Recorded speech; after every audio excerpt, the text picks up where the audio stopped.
Different terms for inputs is a big O concept that interviewers like to ask as kind of a gotcha question.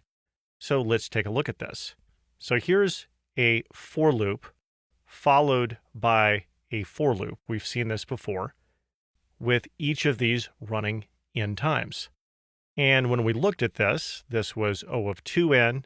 We dropped the constant and it was O of n. But with different terms for inputs, they will take what looks a whole lot like this and make a change to it. Instead of the function having one parameter, n, there will be two parameters. I'll call them a and b.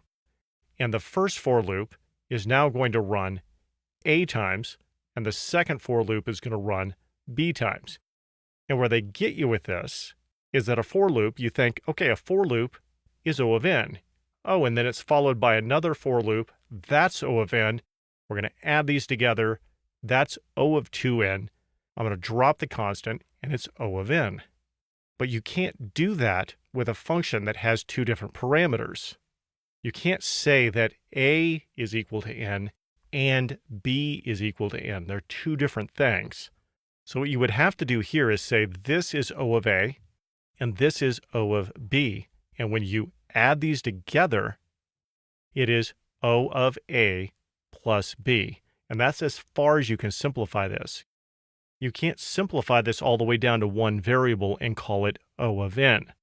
Similarly, if you had nested for loops like this would be O of a times b.